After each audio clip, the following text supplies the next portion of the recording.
Special Operations, Covert Ops, Espionage, The Team House, with your hosts, Jack Murphy and David Park.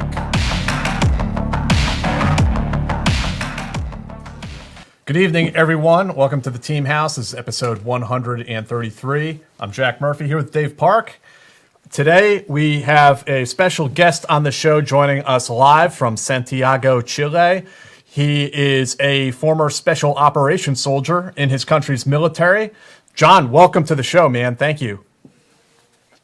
Jack, Dave, hi, guys. It's a pleasure and an honor to be on your show. I'm super excited, and thanks, guys, for having me. John he's been in the military for 20 years. He's spent 16 of that in the special operations community down there. And we really like on the Team House to highlight our partner forces, our allies and partners overseas. We kind of don't do enough of it sometimes, but we've talked about the Filipino forces on here. We've had some of our European allies on here. But we don't get so often these opportunities to talk to our partners down in South America. So I really appreciate you coming on the show tonight. Thanks, Jack. Yeah, absolutely. Well, I reckon there is like a language barrier there, but yeah, absolutely.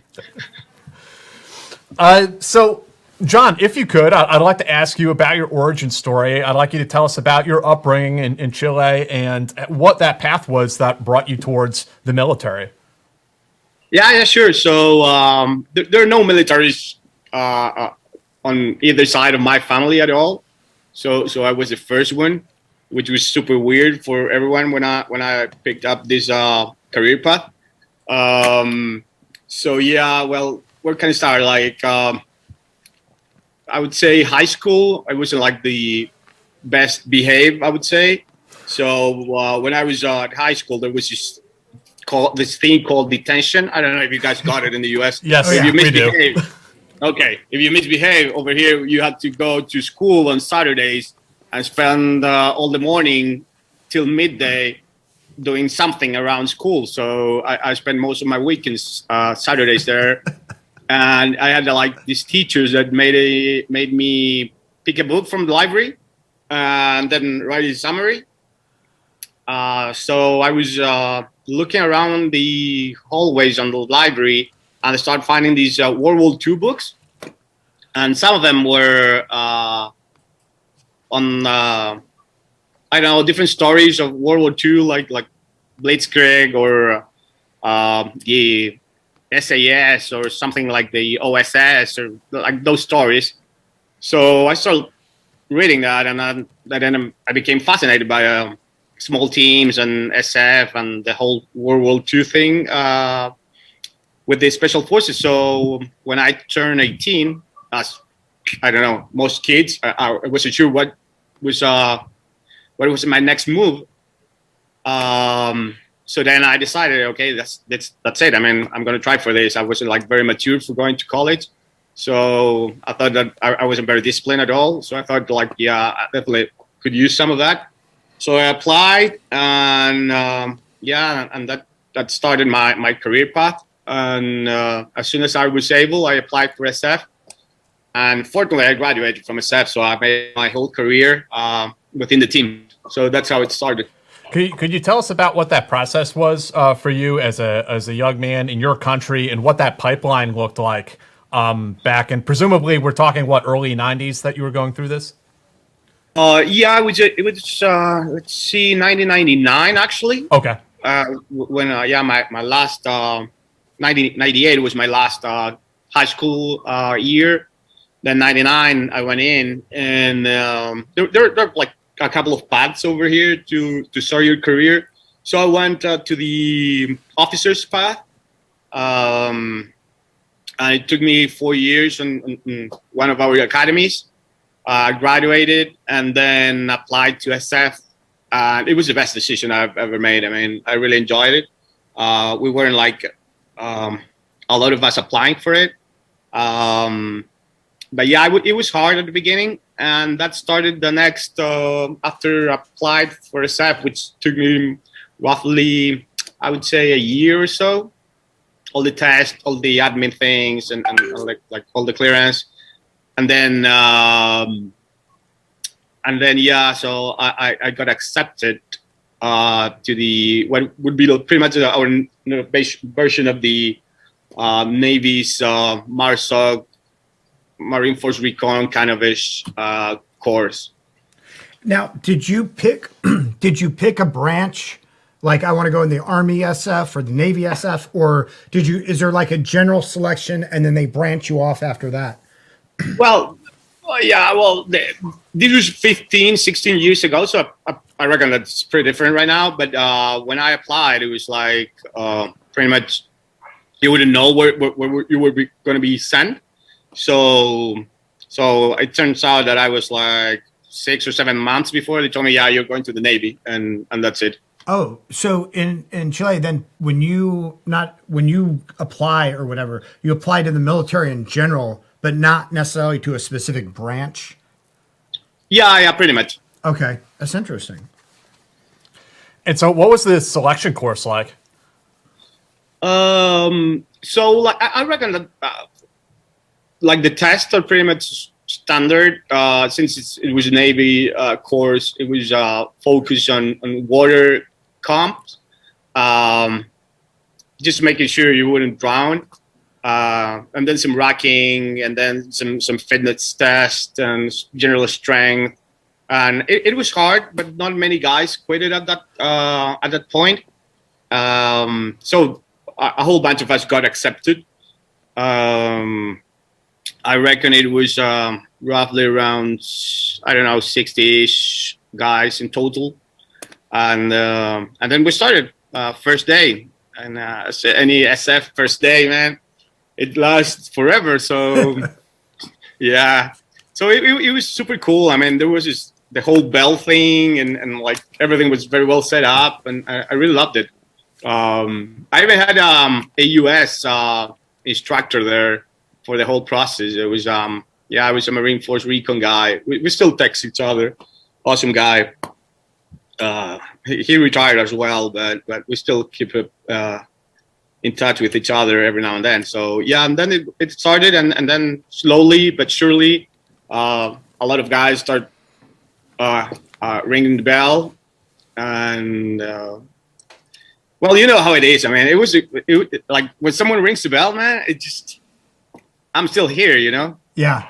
Yeah. So the process that John's talking about is, and I think they do this in BUD/S too, but when you quit, you actually have to physically go up and ring the bell, and you're announcing that you're quitting. Yeah, every single morning, like there would be like this, I don't know how you guys call it, but it's kind of a small formation, I would say. And then the guys would have the chance to like ring the bell. So there was a proper big as Navy's ring bell there. So yeah, it was cool. Which is I think a really tough way to quit. Like that would be so, if you were thinking about quitting, that would be the hardest. Like just that process alone would keep me from quitting anything. If you had to go up, it's like standing in front of the formation going, "Hey everybody, yeah, it's Dave. I'm quitting." I remember, and I'm sure I've told this story before, but when I was in the Ranger Indoctrination program, one of the instructors did the opposite. They were smoking us all night, and they had us lay down on the, like, face first in the dirt. Right. And the guy starts giving us this speech. He's like, "Listen, man, you can be a good American and still quit this course. Yeah. You can be a good American, go serve in another unit. Listen, everyone's looking straight down at the dirt. No one will see you quit. Yeah. You can just get up right now. You can go eat an MRE over by the fire, and you can still be a great American somewhere else." And like guys on either side of me got up and quit and right there. That's it. Like that makes it easier. To me, that makes it easier to quit. You know, where you could just like sneak out. Right. In the dead of night. Yeah. Yeah. I was wondering, guys, when did you guys start your SF pipelines? For me, you guys are both Rangers, right? For me, it was 2002. I mean, I did dive school in like, the late 90s, I guess. 75. And then like Navy dive school, hard hat dive school. But Yeah. Then Ranger, I was 27. So that was like 2014. No, I'm just kidding. No, that was like 97. So 89, I meant not 99, 89, and then 97. Shit. Okay, yeah, cool. Yeah, because this was my story starts on '05. So I was 23, yeah, something. So yeah, 24. By the time you got into the actual pipeline, Yeah, absolutely. because you were in the academy before that. Yep. Yeah. And so, before moving on, I would like to back up just a little bit and ask you about the history of Chilean Special Operations Forces, because it's something we don't know anything about. I would really like to hear about how the special operations capabilities came about and developed in your nation. Yeah, that's a super good question. I'm not by any means a history teacher or anything, but so it started around the '60s, like the early '60s, I would say, pretty much all around Latin America, and we were not the exception of it. So you guys like the Green Berets and the Rangers came over and started setting up the program for our forces. Which was fully conventional, but there were some pretty smart guys, very smart, that they start figuring out, yeah, we need some specific capabilities here for defense purposes. And I reckon it was early '60s, '62s up to maybe '68 when they start developing all these, we would call them X programs, so like getting guys in and figuring out how we would set up a SF capability here, and it was all across all services. I would reckon, and that's how it started. And then we adopted, which is super cool, because we adopted a lot of traditions from our Aborigines, I would say, like from our own Indigenous culture. Yeah. Indigenous people that were here, because we were a colony for a while. And so we were a Spanish colony, and then we had all our Aborigines fighting for because they didn't want the Spaniards to conquer their whatever was it, like it wasn't a country, but so those guys were like super smart, and they started learning how to apply guerrilla warfare against the Spaniards. So we adopted that tradition, and they're like fascinating stories about them and how they start fighting these like fully armored horse riding guys, and they started with just stones and sticks, and slowly but surely they start to learn how to use weapons and use them against them, and like pretty much setting up ambushes and so on and so forth. So we adopted a lot of those cultural aspects, I would say, on our SF. So that's how it started, I would guess. And then what are the different special operations units in your country and their different capabilities? And if you could kind of cover that and how they sort of came about. Yeah, sure. So, well, like this is like, you can Google all this, but so, every single branch got its SF units, but it's mostly a joint effort. So the guys work very close together, and it's pretty much set up the same way as the US and the NATO forces would set up their SF, and pretty much the same roles and the standardized set of missions for every single force. So it's pretty much the same. I would say that as how you guys and the NATO set up its special forces. So do the different units have different names, like the Navy SF? Do they have a different name than, say, the Army SF? Or are they just... So, yeah, generally speaking, and this is not only for us, it's just the whole thing around Latin America. We're all called commandos when we are serving. And then it's got the very specified on its specific branch. But yeah, it's pretty much commandos for every single guy that goes through their pipeline. Okay. Interesting. But what are those different units, if you could kind of cover them, the family of special operations units in your country? Yeah, right. So so the Army is the biggest one, of course. The Army's got like commandos, which would be pretty much like the Ranger units, super specialized light infantry. They got the SF units, like the Green Berets, and pretty much set up the same way. we've got specialized mountain units also, paratroopers. Maybe I'm missing some of our guys over there. I'm not thinking. The Navy, we've got the SEALs and the MARSOC guys, which was the path that I took. And the Air Force, they've got their own SF as well. So pretty much that's how it's set up around. Like each branch got its own teams. Yeah. And is the Air Force unit set up sort of like the PJCCT model? Yeah, pretty much, yeah. And what was the? I mean, this is interesting because as you were telling us before we started the show, your country has really been pretty much at peace for 100 years now. Yeah. Thankfully, unlike many other parts of the world. Yeah. Nonetheless, your government and your military stood up these special operations capabilities. What were some of like the security threats that they saw, that they envisioned these units responding to, be it, maybe communism during the 1960s or, the drug wars going on through the 80s and 90s to today? I mean, what are some of those threats that they see you potentially responding to? Yeah, that's a good question.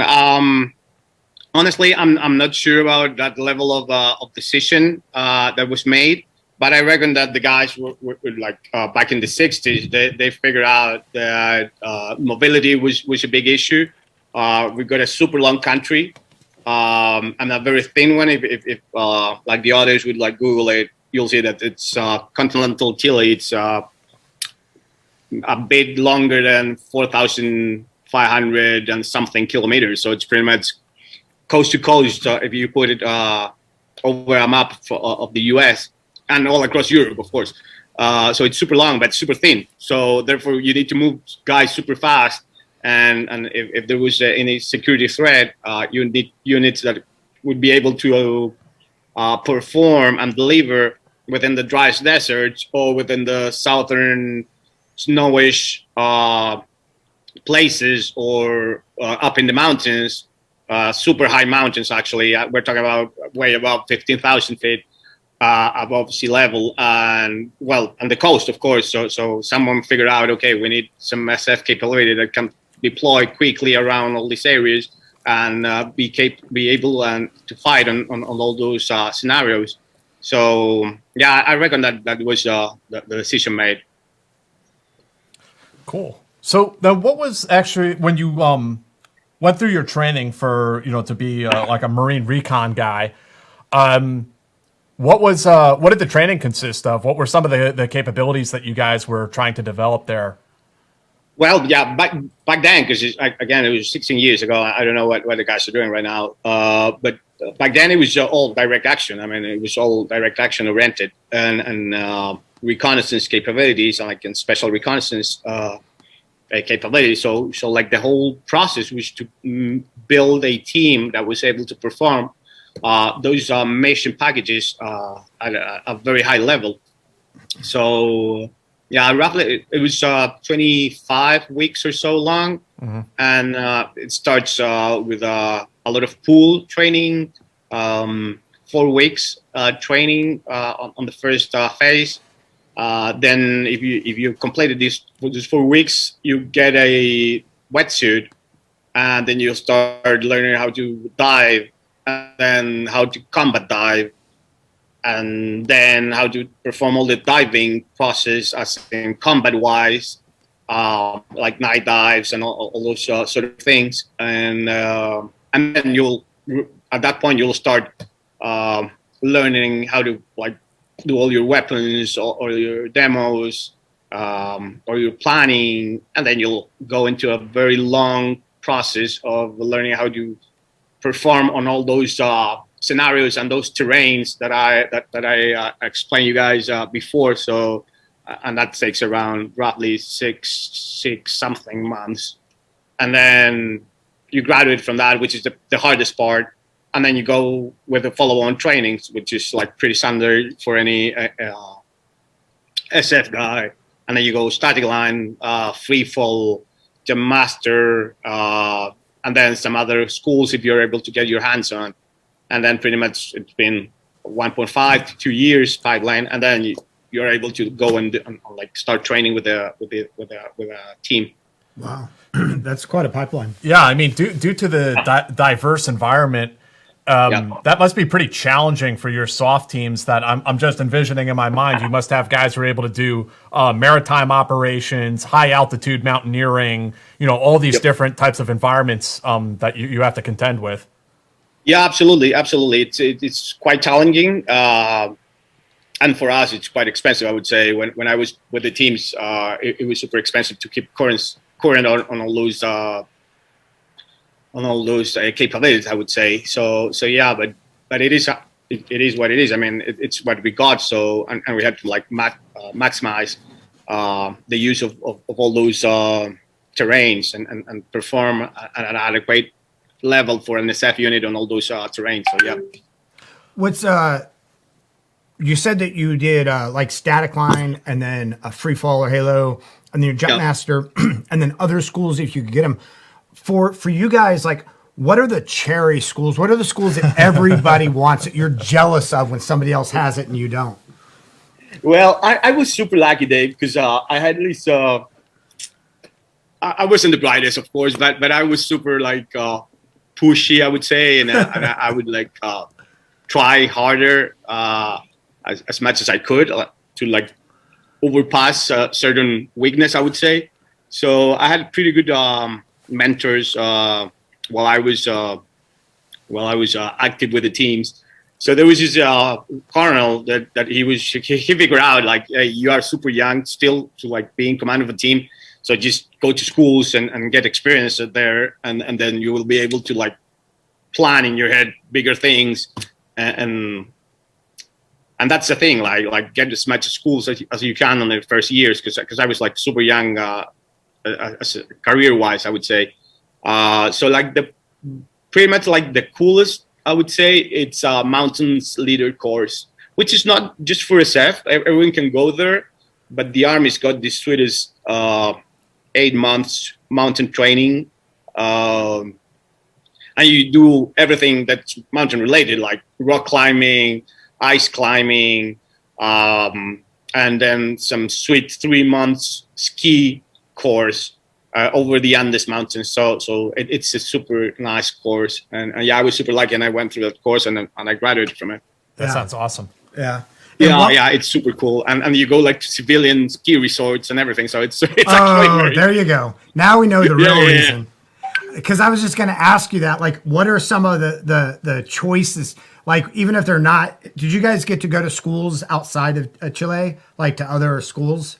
Yeah. Every now and then, like they're still super expensive, but every now and then there are some chances to like get some training abroad, and So there are a few seats around, and they just ask for English. So I got a couple of them. So. Nice. Yeah. Dave, you want to give a shout out to our sponsor for the show tonight? Oh, absolutely.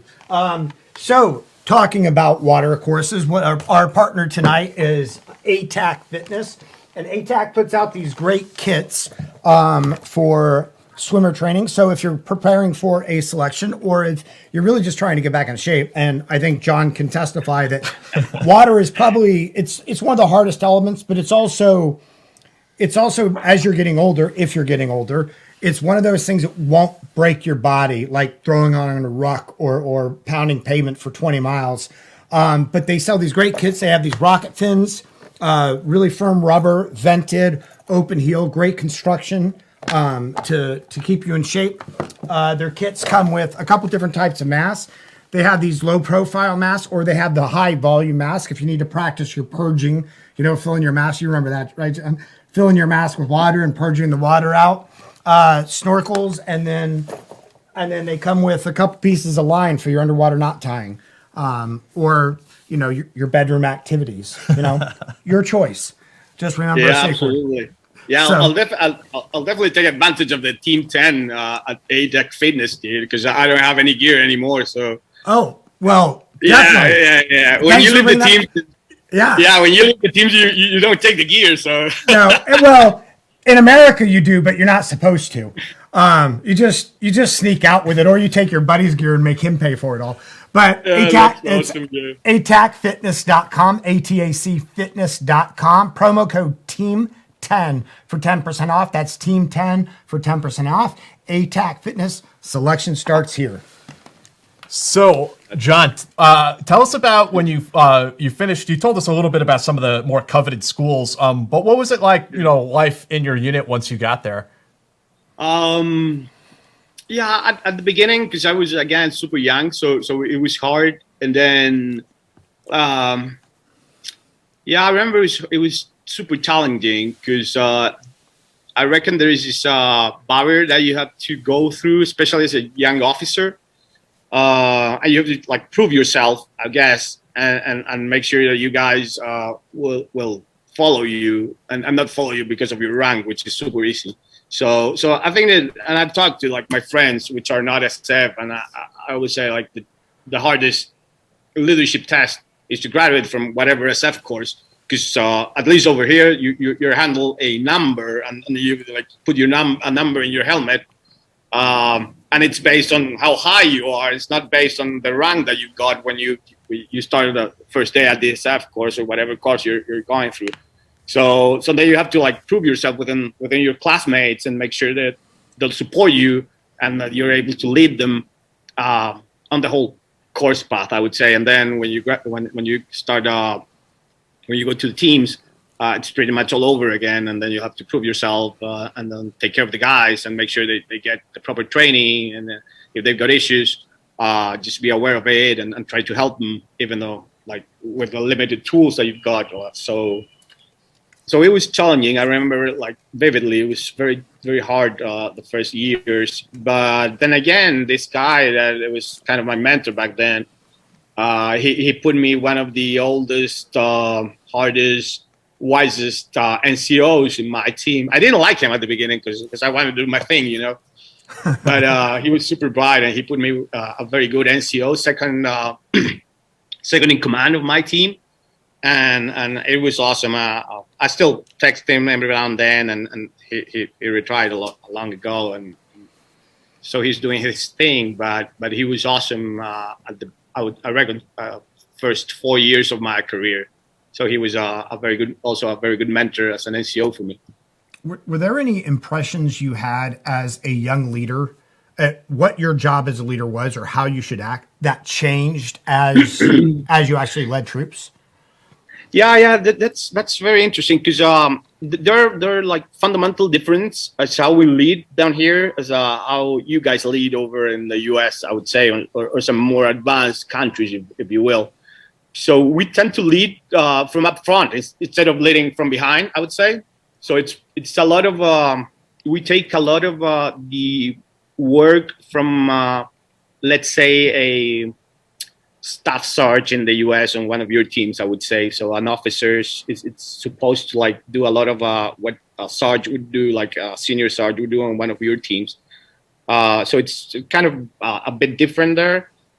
So it implies dominating, I think, a little bit more on the technical issues, but then also getting to the more admin political issues of your role. So that's a little bit different, I would say, between you guys and us. So you have to take care of both things, I would say. Yeah, it's interesting. So would you say, because I know that in our military, the NCOs are generally considered the backbone of the military because, as you said, they do take a lot of those sort of supplementary leadership positions. So the officer has the bigger view, but maybe not the hands-on, where you're saying that as an officer there, you have both the hands-on and the bigger view. Yeah, absolutely. Absolutely. I don't want to put words in your mouth. Would you say that your NCO Core, then, it's not as stressed, or it's like there isn't as much emphasis put on the NCOs in the Chilean military? Well, that's a good question. I would say no, definitely no. Our NCOs is still the backbone of every single armed force. and especially in the SF, like officers, as you could like imagine, were just a very little part of the force, and definitely these guys are like lifting the whole weight. But then again, because of our, I don't know what's the word in English, like idiosyncrasia, is it in Spanish? I don't know. Your idiosyncrasies. Yeah. Latin America idiosyncrasy. It's pretty much it kind of draws a line between both worlds. But then you go into SF and there's not that like harder line, I would say. So it mixes. It started mixing a lot, and the guys start taking a lot of admin and leadership roles as well. But then again, you're still responsible for all the technical aspects of a training mission or whatever. So it makes it very interesting how you like how each team starts getting the job done, I would say. And then I've talked to when I was with the teams a year ago or so, when I was doing like men things, you know, the guys. It depends who you got as a team leader also, because I remember some of my NCOs like, I came from a team which was not that much of a strong leadership or not that much of a technical leadership from the previous officer. So that the guys had to like pick up from there and start making sure that the guys were getting the proper training and the proper decision-making process, I would say, due to the failures of that specific officer. Right. So, yeah. Yeah, I imagine that can be challenging. Very. I guess I don't know how far I want to fast forward. Before we get to Colombia, what was that span of time like for you then? You know, being on the team. I mean, I think you answered a little bit, but being on that team and then 9/11 happens. Which I mean, did that even have a very big effect on you guys and your forces down there? Yeah. I reckon it had. Well, I went through a pipeline. I started my 05, so you guys were already involved over the global war on terrorism. Sorry, but definitely shaped a lot of our training, I would say, and there was a lot of influence on how we were doing things around here. And I vividly remember how some training things started to shift a little bit based on lessons learned from you guys. So yeah, there was some influence, and not only for us. I've talked to like many of my Latin American peers, and it's goes down like it starts to disseminate the information, and you start learning things that you guys were living and going through, and it definitely affects training, and it definitely affects how you are setting up units and setting up different scenarios. So yeah, there was a lot of influence, I would say. Was there ever? I mean, I don't know, like the situation in Central and South America, but was there ever much of a radical Islamic presence where that was a concern, or it was just like a possibility, like contingency planning? Yeah, pretty much contingency planning, and at least up to my level, when I was with the teams, I wasn't aware that there was any threat of any Islamic terrorism around the area or anything. So, no. It's interesting. I was wondering if you could speak. I mean, you did a little bit, but speak towards the relationship between the United States and your country, specifically the relationship between our special operations guys and yours, and what that relationship looks like. Yeah. I think that it's a good question. I would say, and this is of course my opinion, I would say that contrary to like the general, whatever is it like general thinking, we share with the U.S. a lot of training, I would say, but it's not that big. It's not that. It's not that big, and it's not that it's honestly every now and then. It's not a thing that we do regularly, I would say. but yeah, there's some training. There are some every now and then there is a joint combined exchange training thing, and every now and then there is some courses opening. But we get charged for everything, so we don't get we don't get scholarships or anything. So we have to pay for everything to you guys. So someone figured out, and over the State Department, that we pay for everything now. So. So we get some training with you guys, absolutely, and you guys are the biggest influence around Central Latin America, of course, more than the rest of the other countries. But yeah, so we train with you guys, and as I said before, we learn a lot from your experience over your war. So there is some information, some friendship, and you know how the SF community is. I mean, you go to whatever country and someone recognizes us as SF, and there's some sort of weird bond.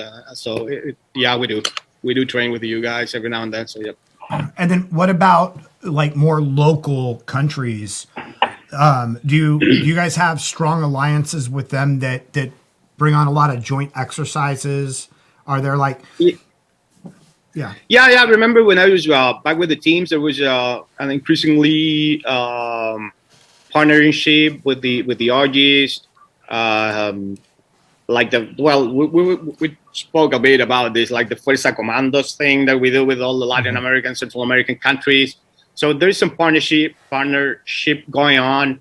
I was super lucky, like to meet with a lot of Latin American and SF from our countries next to us, like the Peruvians, the RGs, which are our neighbors.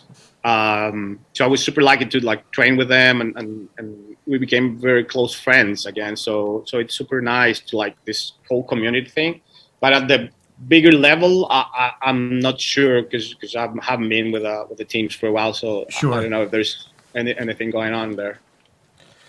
Could you describe the international Commando competition that all of you guys down in South Central America have? Yeah, absolutely. So, well, it's sponsored by you guys. So you guys were the SOC South, I believe, is the organization or that sponsor all these Fuerza Commandos competition. And each country gets its turn as a hosting nation, and therefore it plans and it set up all the training scenarios for Fuerza Commandos. And so 2019 was our year, and we were the ones that were hosting Fuerza Commandos, and pretty much it's 19 countries that compete against each other for the super top Latin American, Central American tier, whatever SF team. So it's pretty cool. There are some countries that they like within Central America that they send their version of SWAT or something, and they compete with those guys. So it's it's a pretty interesting competition, and it's super hard physically wise and mentally wise, and it comes with rocking around 20 click march. Shooting, there's a lot of shooting, sniper shooting, close quarter combat shooting, both rifle and gun. There is precision free fall jumping competition there, and there's some room clearance competitions, and then someone like every now and then each country comes with its specific surprise based on their benefit. So. Yeah, there's some small competitions and some surprises there. So it's a nice competition, and it's a nice opportunity to bring us all together. Absolutely. What was Chile's surprise event? I don't remember. I think it had to do with something with Andes Mountain. I think that we took the guys up to high ground because high altitude. Yeah. Sucks there. Yeah. So I think we something like that. Like, guess what? We're rocking at 15,000 feet or something. And, there's some countries that don't have that. So yeah, that's the other thing that'll break you in addition to water is that altitude. Yeah. It's horrible. That's super nice. When you get to the peak, it takes you like a few days, and then you get there, that view. It's awesome. It's really nice. Yeah, I just have somebody take a photo and or put me on FaceTime. FaceTime. Send me the walk. And you said some of the countries basically field teams that's all they do. That's they have. So yeah, absolutely. And there's like no criticism on it. But our brothers from Colombia, they set up their team as a full-time training team of SF guys, just with that only purpose, and not like rock stars in Colombia.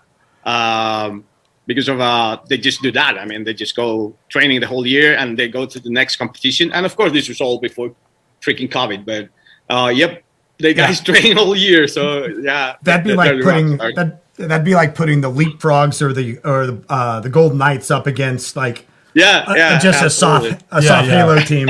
Yeah, exactly. Yeah. No, that's really interesting. I mean, do you is there a lot of outside of that competition? Is there a lot of rivalry between? I heard from the 7th group guys that it's very competitive. Oh yeah. Yeah.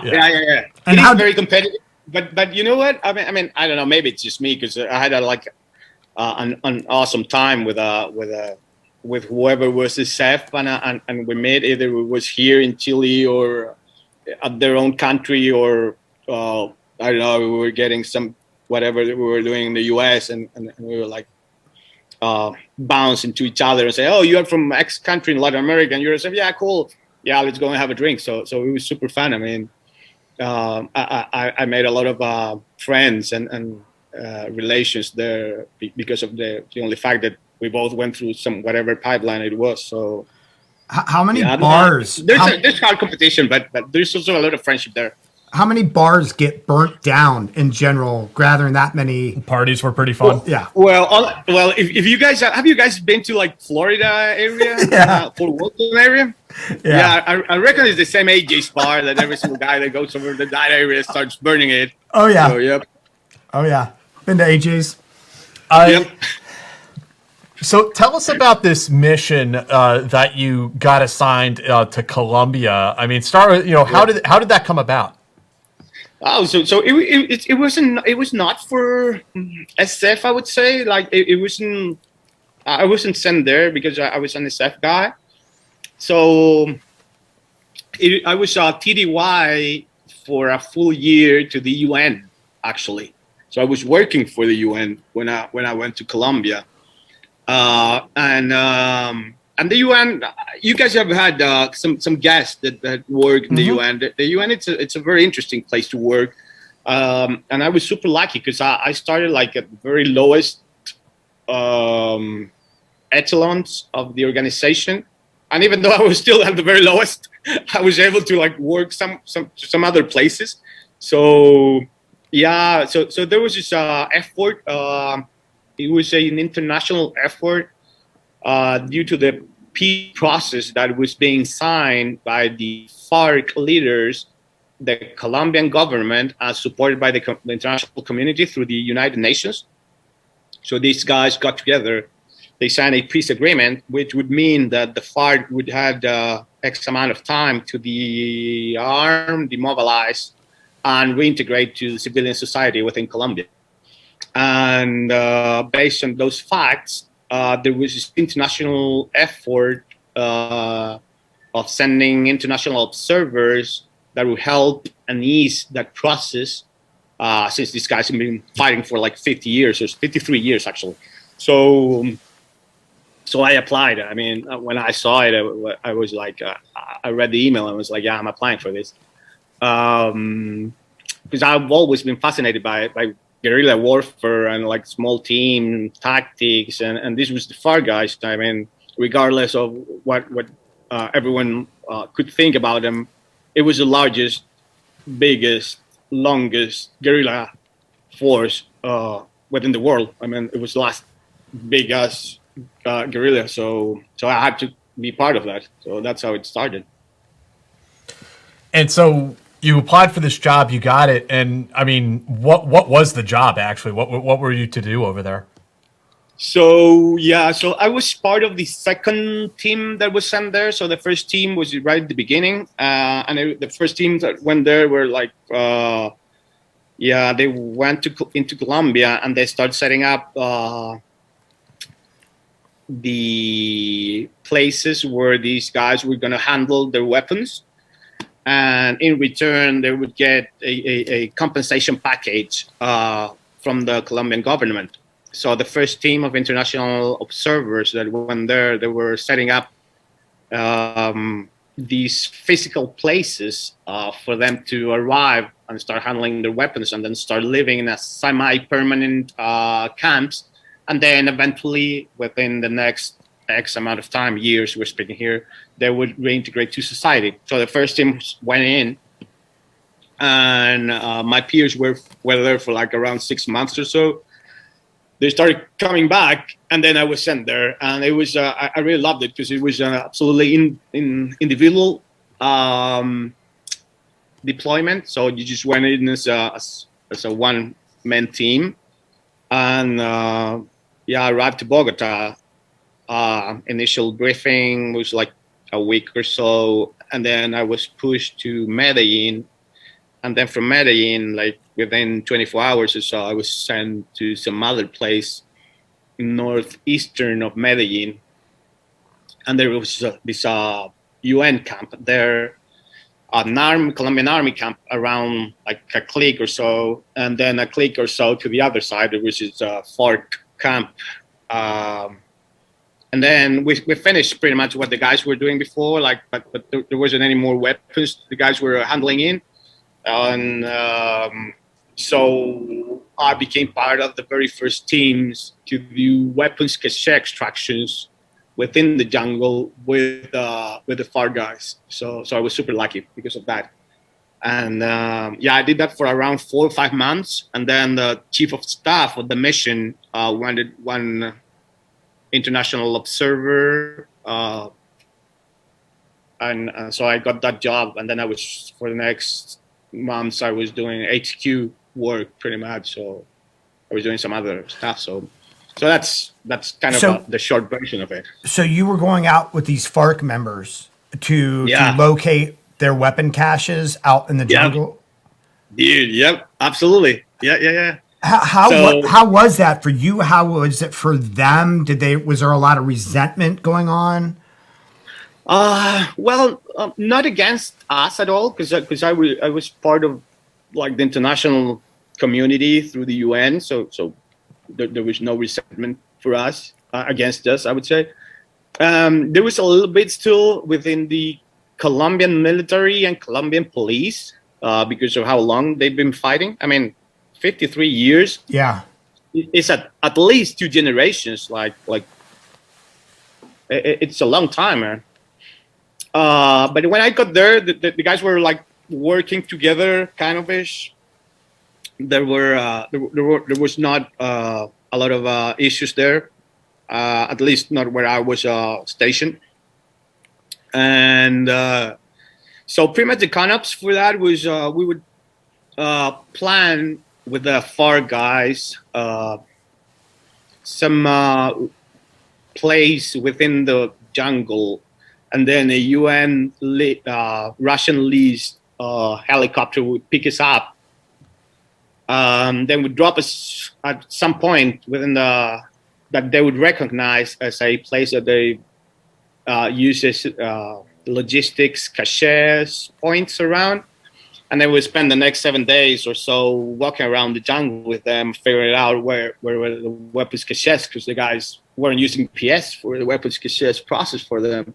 There was just this random guy that was like, I put all the weapons here, and that's wow. That's pretty much how it was. It was like amazing, because there was like I was asking for grids, no grids at all, and the guys was like, around here, let's start digging around here.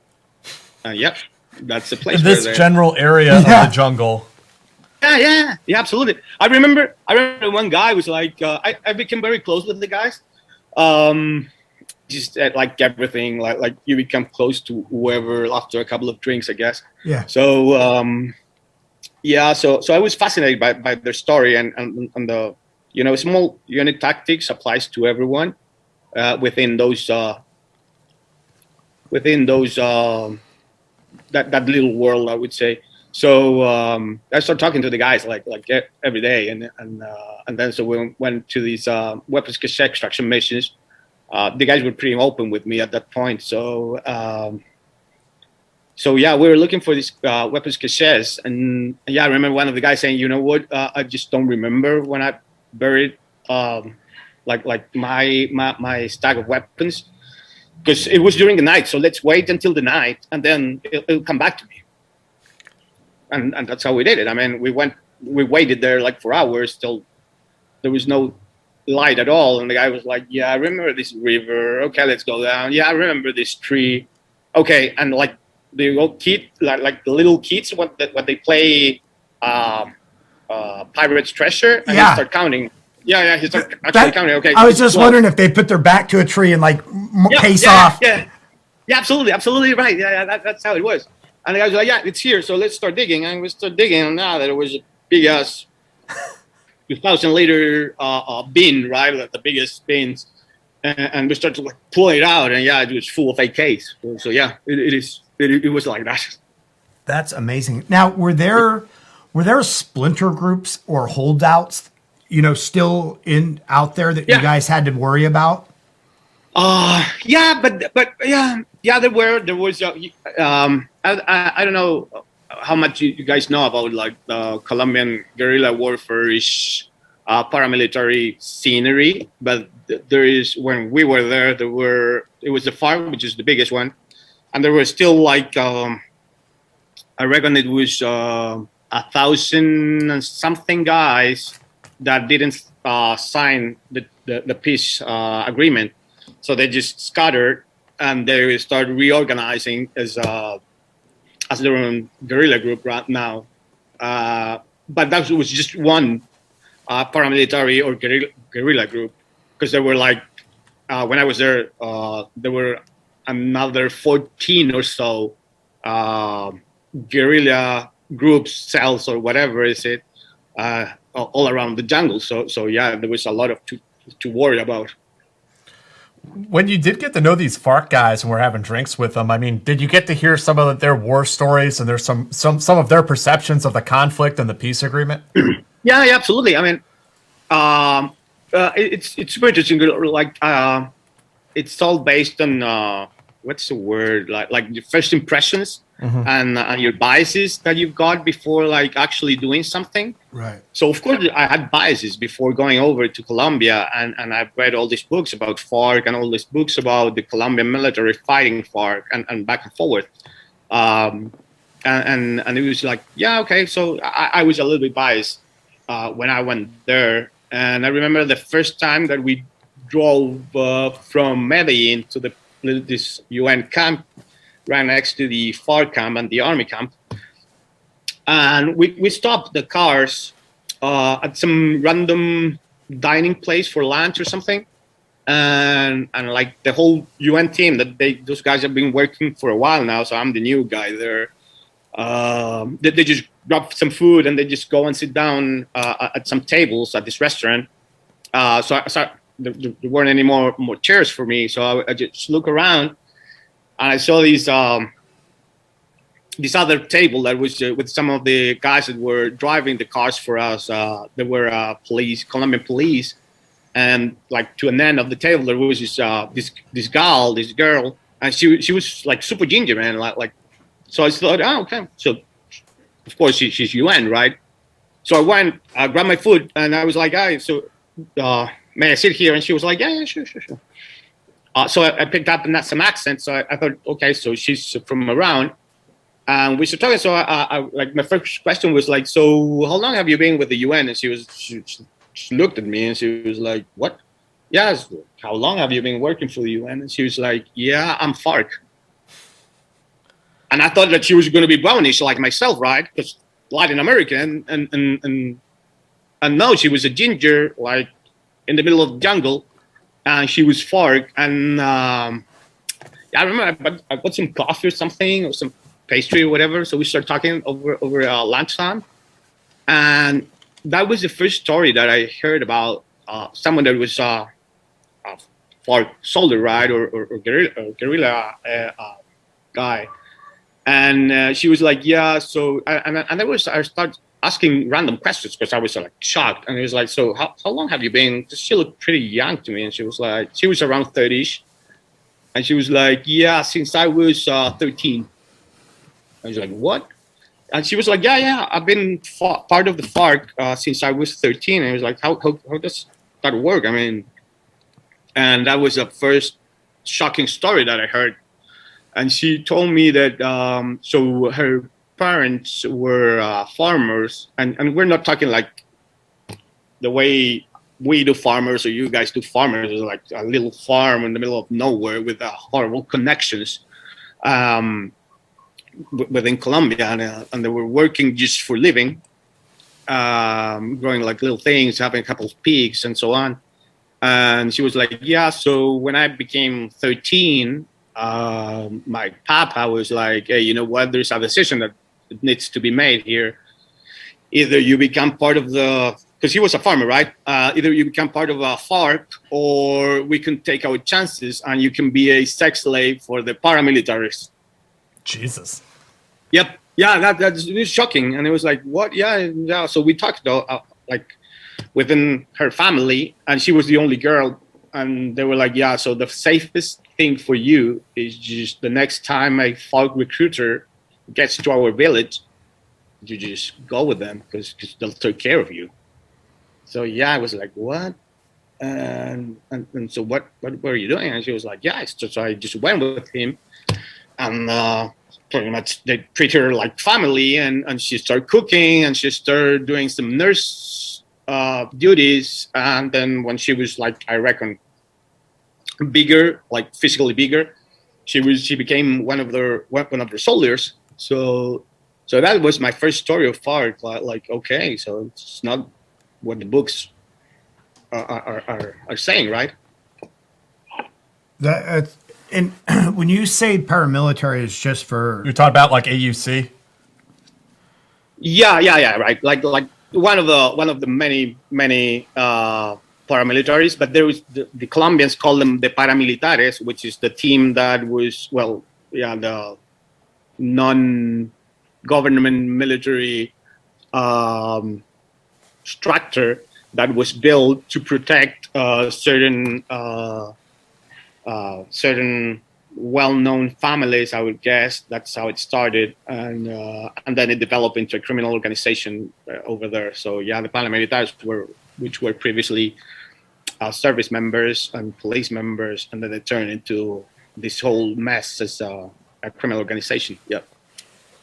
And so they were running rampant, like through the countryside, just doing their thing. Yeah, pretty much. So it's super weird how it works there, and like, if it was shocking for us, like being Chilean and coming from this side of the world, I reckon it was even worse if you guys even were there, because it's hard to understand the way they're living on certain areas over there. And then like, if you guys have been to Colombia, you see like these big cities and like well-developed society, and it's actually a super nice place to be around. But then when you start moving inland, I would say, you start realizing that there is no presence of the state on a lot of these little towns and villages. My opinion is that basically due to lack of infrastructure that they've got, which is one of the things that I would say it's one of the adding factors to the equation, that it's super hard to move around big cities, and they get to these little towns and villages, like roads are pretty shitty, and so it's hard, and because it's jungle, it's very hard to like build runways.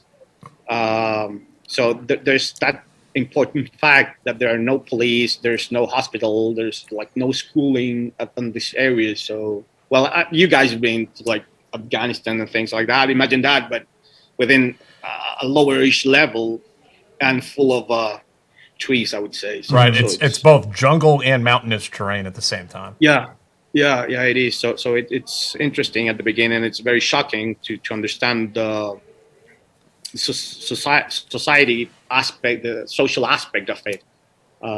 So yeah, that was one of the very first thing that I was shocked about, and I started building, another sense of what was going on in Colombia that was completely different before I got there.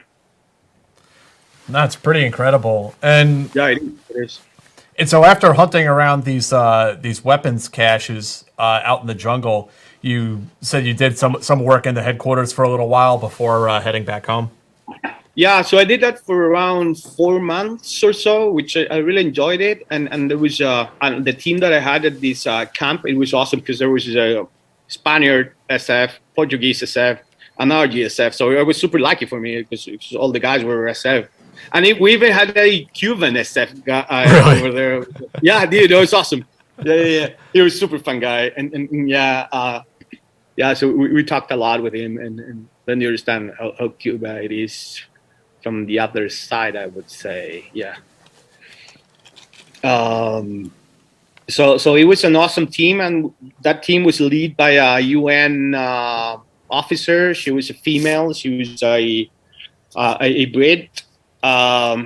She had spent most of her adult life as a UN officer, I would say, field officer, and so she was our boss, and we were the ones that doing the heavy lifting, and she was doing all the political aspect of the mission and most of the admin thing working, I would say. So worked there at the camp. So it was very interesting, and I had lots of time with those guys. So with these guys, we would take turns. So we build for weapons cache extractions, 2-man team, and plus the FARC guys, plus some Colombians that would be there with us, and then would move around the jungle on this biggest Mi-8, I believe it was, a helicopter. So yeah, so I did that for 4-ish months or so, and then I received a call that there was a position that was opening at HQ in Bogota. And they needed someone like from whatever Latin American country. They didn't want someone from Europe that could speak English. And so I got phone interview with the German HR gal that was doing all the positioning over there. And then I was moved from the jungle to Medellin. A couple of days there, another interview. Got an air ticket to move to Bogota that next morning, and then another interview with the chief of staff, which turned out to be then my boss for the next 7 months or so. And he was super cool. He was a British former army guy, and he had spent the last 12 years as a UN guy. So we became very close also. And I learned a lot. So I was working there doing all these it was random little works, I would say. It was a bit of operations. It was a bit of human resources. It was a bit of liaising with New York over the International Observers Force. And and then it was another incredible learning experience for me. It's awesome. And then back home, I mean, once back at the home station, how did you continue on with your special operations career? So it was kind of a hold for that whole year. And then, it wasn't like very hard at all. I mean, they moved a guy to my team, and then I came back, took leave for like a month maybe or so, and then back to reality, I would say, back to the teams and getting current on every single portion of the training that's required, which it's super hard again. It's a year that you haven't done anything, like no free falling, no jump mastering, no diving, no anything. So you just go around back again, getting your qualifications back and getting current again, I would say. Yeah. And those skills, a lot of those skills degrade pretty quickly, don't they? Yeah, they do. Well, there's some of them, I would say, like not all of them, in my opinion. Like free falling, I reckon it's pretty much like riding a bike. But yeah, like I don't know, the hardest one I remember like doing was diving and underwater navigation. It took me a while. Mountaineering was the one that took me a while also. like ice climbing, I would say. It was hard again. But yeah, I mean, the guys like the sergeant that I had, they were awesome. So they were like super quick on getting me back up to speed on those currencies, and then back to training again, and then looking for whatever comes next on that the next adventure, I would say. Jackson, one of our viewers, asks if you ever worked with the 7th Group SIF team, and if you did, what your thoughts were. Yeah, I worked with the 7th. Yeah, I love the guys from 7th. There were different teams, I reckon, that we were doing training with them. I came very close with some of them. And then most guys, especially right now, like from the 7th, they come from either first or second generation from Latin American countries. So they speak perfect Spanish. It's easy for our guys getting their lessons from them due to that fact that they're very proficient in Spanish, I guess. And I really love the guys from the 7th, super professional guys and super fun guys. And I even met some of the guys that I work here, and I met them in Colombia when I was there. So that's how close we were. And just for our edification, what are some of the biggest problems with American Special Forces? That's a good one. Well, I don't know. I mean, there were some issues that we had to take care of, under the radar, I would say. Well, you guys should know the drill. There's some heavy drinking involved, I would say, in this process of building international partnership, I would say. Yeah. So the drinking is heavy on that part, and that's how. It was good, but I remember we had one guy that was a kind of a big issue. It wasn't like nothing serious or anything, but one guy dragged a whole bunch of dogs into a 5-star hotel here in Chile. And it was like dogs that he had found in the street. So they were like with the fleas and everything. So that was like everyone was complaining about it the next day morning. And that was after drinking, of course. But Dr. Doolittle. And how many times did you have to go to the police station with credentials in order to get those guys out of jail?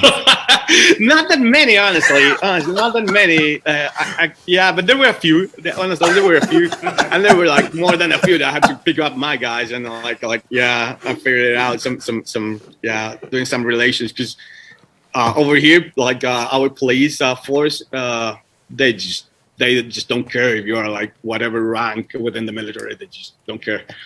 So that's funny. What do you see as the future of your country's special operations forces? What directions are you moving in? What security threats do you think you're moving to counter in the next decade? Yeah, that's a good question, and I'm not really sure, Jack, about it, because I haven't been involved with the guys for a time now. So I've been doing my own things. But I reckon that, or my opinion would be that I just love optimization. So I think that everything like with inflation and the economy, it's a worldwide thing that's going on.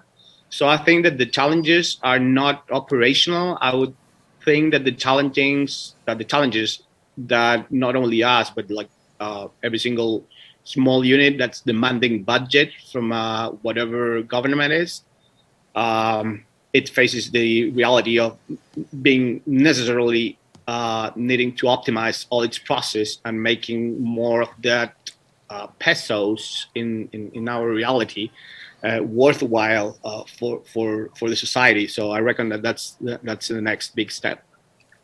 Just proving the capabilities worth to the policymakers and the absolutely. And then there is this. Then again, this is my opinion, I guess, but I think that you have to prove that you are able to do something if it's required, as in combat-wise. But then again, you need to prove yourself that you are able to help when society and your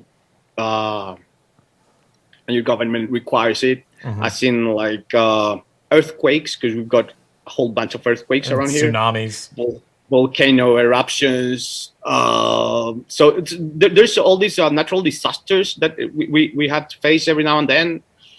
So I reckon that due to specifics of SF, there's a whole bunch of things that the guys can do when they're needed within the natural disaster scenarios. Absolutely. Yeah. And it's sort of a rescue and relief kind of function. Yeah.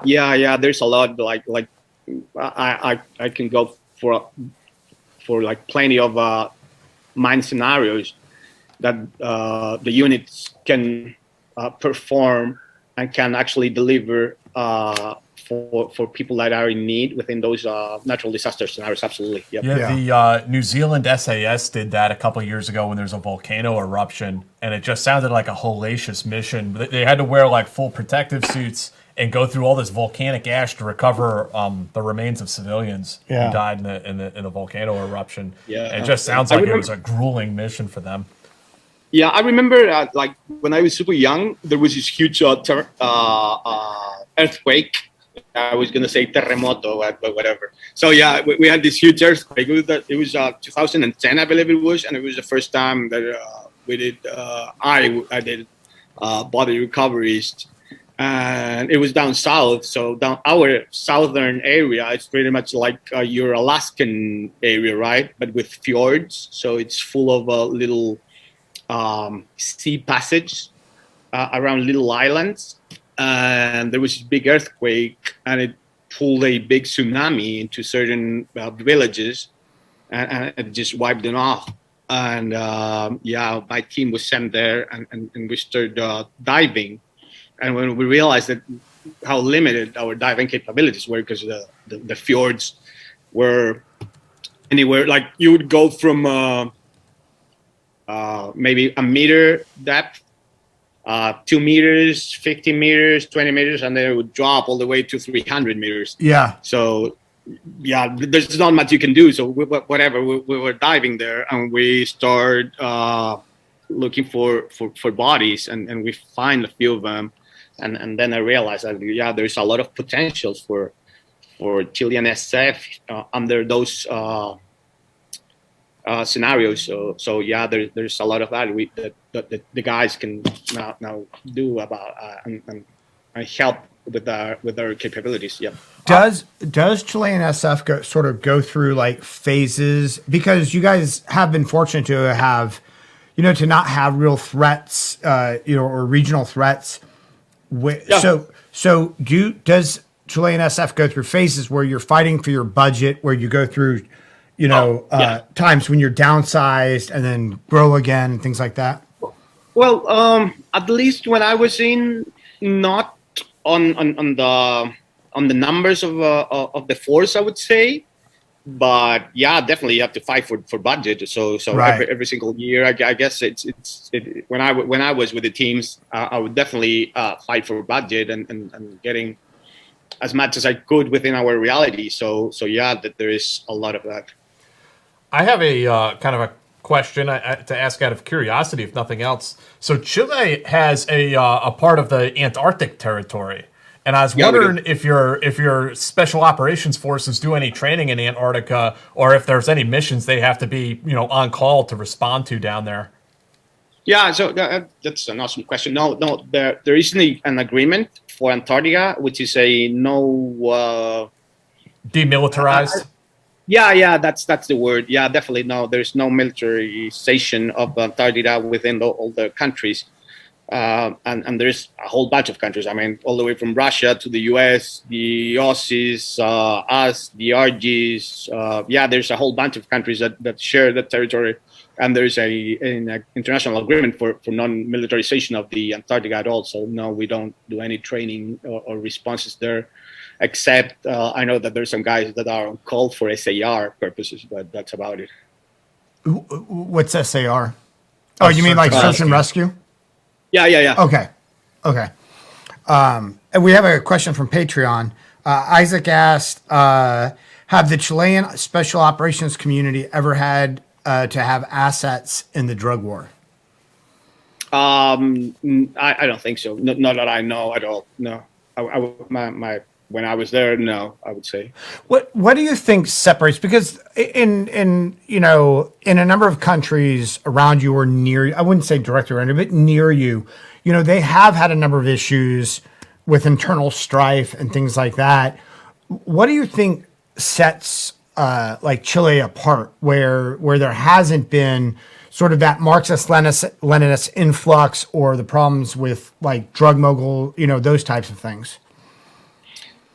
That's a good one. I'm not sure. My guess would be like we're so far away from everything. There's some books that they call Chilean Island because of how far and how isolated we are from the rest of the world due to like Andes Mountain and to the super dry desert up north, and then the whole coast over the west and Antarctica on the south. So it seems that we're very isolated and we don't get any as much as the issues that the rest of the world gets. And then again, I think it's because culturally speaking, we're a bit different, I would say, because of the same fact. It's just my opinion, because we're more isolated and we tend to be more, focused on our own issues and not on the issues, the world issues, I would say. And then we don't get that much of threats on this part of the world. Yeah. And then Isaac also asked, instead of assets, but like, have you guys ever been called to assist like partner nations for like drug wars or for internal strife? No, not that I know, and not on the 15 years that I was with the teams at all. I reckon that there were a couple of international efforts for like under the UN for Cyprus, Haiti. I think there was something going on during the 80s within the Peruvian-Ecuadorian war after it. So, but that's about it. I mean, not something like not recently at all. Right, and those are more part of the international community than as a partner force conducting actual military operations. Yeah, absolutely. I mean, every single time that I've been aware of, the guys go around under a U.S. Resolution. So, UN resolution. Yeah. So, John, tell us a little bit about where you're at today, what you have going on. I know you've talked to me a little bit about, kind of your transition to civilian life, or starting up your own company. Yeah, absolutely. Thanks, Jack. Yeah. So transitioning, it's been quite interesting, I would guess. Well, you guys went through it, so there was just I still miss the teams. I mean, honestly, I reckon it's a love and hate relation. You guys can relate to it. But yeah, so there was this point when I had to like do something else. So I always thought about doing my own thing. And I built my own training company a few months ago.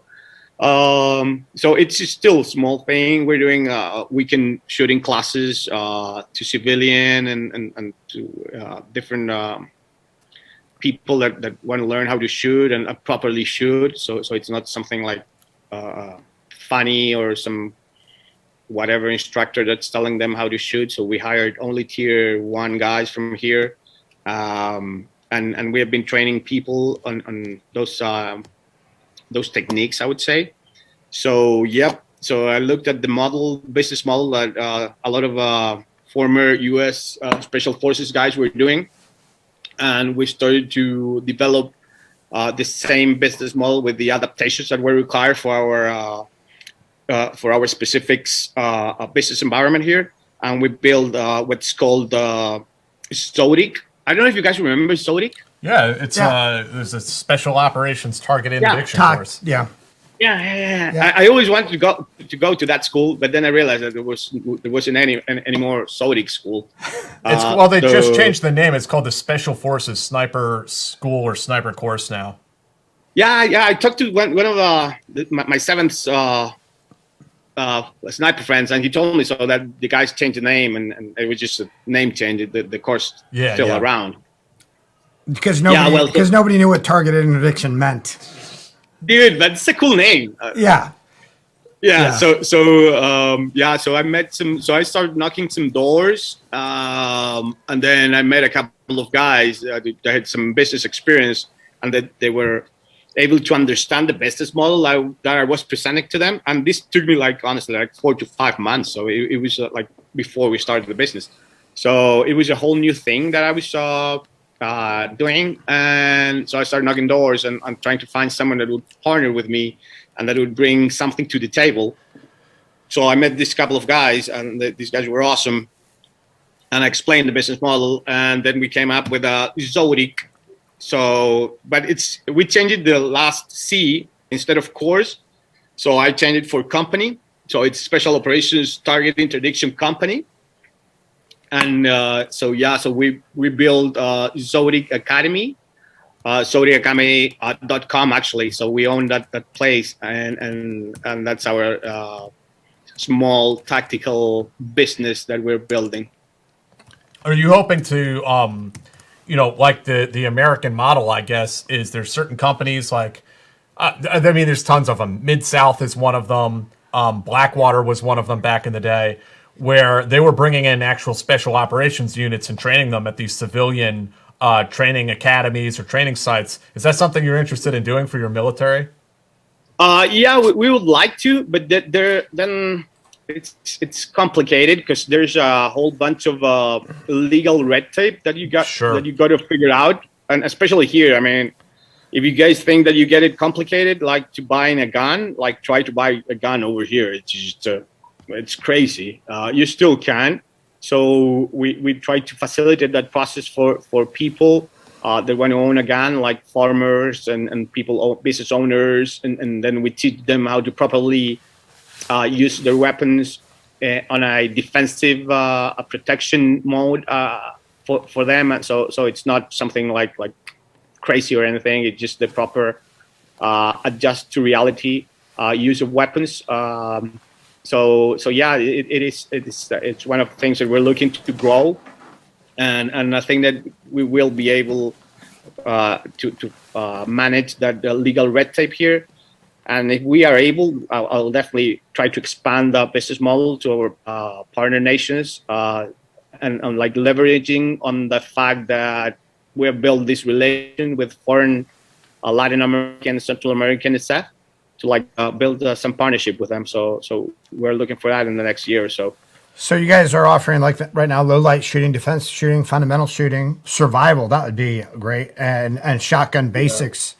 Yeah, absolutely. I'd go down there and do the survival course. Yeah. As long as I get to sleep in a bed at night. Yeah, exactly. If there's a hotel involved, if there's a hotel involved in the survival course, I would definitely do it. You tell Dave and I are we're totally out of it now. We've been out of the game for quite a while. As long as I can stay in a hotel night and I don't have to walk far to learn how to survive in the wilderness. Dave, we can definitely build you a 5-star SEER experience here at the top hotels. But yeah, we can definitely do that for you, and we're looking forward for that. Yeah. So yeah. Hey, folks, I've put the link in the chat. But if you're listening to the podcast, it's ZodicAcademy.com. And here's the deal. Use us as a destination training, right? Go down to Chile, hang out, have fun. Have a few beers. And it's better than going to Arizona or going to North Carolina or whatever. Nice. If you want to come over, we can definitely set you up with a whole training touristic experience here, because there's a whole bunch of wineries thing, a lot better than the Californian ones. And I don't want to offend anyone, but our wine is a lot better. And yeah, so we can definitely build something. I've done it before, for some British clients that came over, and they just loved it, and it was an awesome experience. For some Germans that came over, I haven't done it for the US clients, but yeah, it is quite an experience. And as I said before, we are super blessed because we have all these topographic, weatherish and places around within our own country. So it's still super affordable to get to those places within a couple of days. So it's not like traveling a few days to get to whatever. So it's actually super nice, and it's been a wonderful experience to like get into the business side of things and trying to like pitch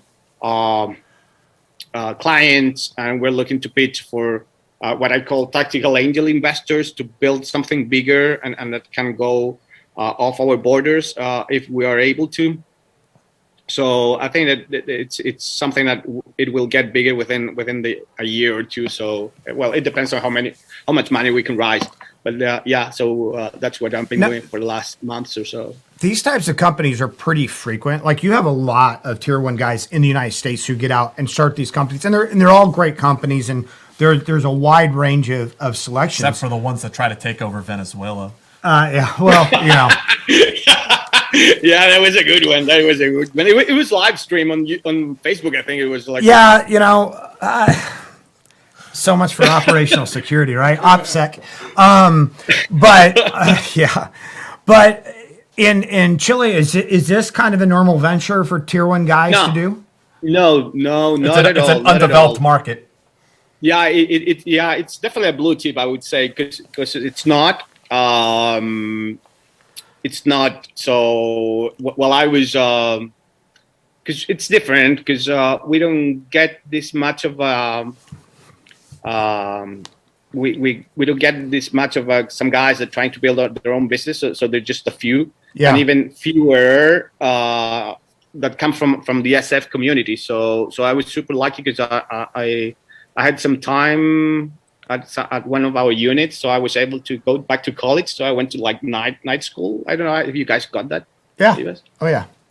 Okay. So yeah, I went.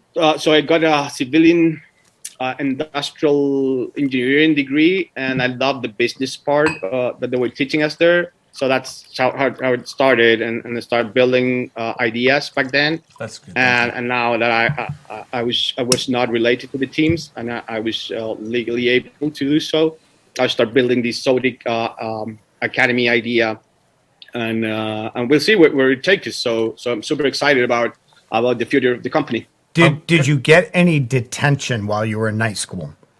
Oh, absolutely. Absolutely. It was awful. Yeah, absolutely. So old habits die hard. The military didn't beat that out of you. I'm going to take a moment here also to plug our own endeavors. If you guys look down the description to this video, there's a link to our Patreon if you want to support the stream. There's you'll get access to 2 bonus episodes per month, plus also hundreds of hours of bonus segments. The link's down in the description, and we really appreciate you guys who support the stream and keep this whole thing going. And please make sure that you're subscribed to the channel if you haven't already. It's free to subscribe. Hit the bell icon so you get notified whenever we go live. And, spread it around. Tell your wife, tell your kids, tell the dog. Yeah, definitely check out John's site at zodiacacademy.com. And seriously, that's an awesome destination vacation. You know what I mean? Sure. It is absolutely it is, and we can set everything for you guys, and it's still like a safe place to visit within this side of the world. So, and we've got a huge infrastructure around here in Chile. I mean, it has developed in the last 50 years or so. So it's a good, cool place to visit and to like do something fun. So yeah, thank you very much. And if you guys want to shoot me an email, it's what's the company's email? It's training cell at zodiacacademy.com. Then you can contact me directly. I open that email all day. And just to reinforce this point, we're not looking at a virtual background right now. We are looking at the skyline. It is February, right? What's the temperature there right now, John? Dude, it's an awesome temperature. Well, let me open my conversion because we do it on Celsius, right? So I reckon it's a nice 71.6. Right. Nice it's out. February. It's 71.6. So if you need any encouragement to go to Chile to take a shooting course. Yeah, this is the background of Santiago at this time. So it's awesome. Dude, it's a super nice place, and it's warm, and it's super nice around. John, can I ask you to stick around for the bonus segment for a couple minutes, like 10, 15 minutes? Yeah, Okay. it'd be an honor. Absolutely, yes. Okay, thank you. And folks, everyone, thank you for coming and joining Dave and John and I and having this conversation tonight. Thanks for joining us. And next Friday, we're going to have Koos Stadler on. He is the author of Recce. He was a Recce on a Recce team in the South African Defense Forces. And I read this book a few years ago. Really, really cool. Some really crazy stories in here. So we're looking at talking to him next Friday. We had a couple more comments real quick. BPA Izzy, thank you very much. Thank you for the very generous donation. He said, great insight on another foreign partner. And we do appreciate it, John. I mean, it's awesome. Thanks. And- It was an honor. Thanks so much. And David Shaw, thank you. He said, thanks, guys. Well, thank you, David. We appreciate it. Yeah. All right. So, yeah, that's it. Thank you so much, John. You're awesome. Thank you, everyone who joined us tonight. And we will see you guys next Friday.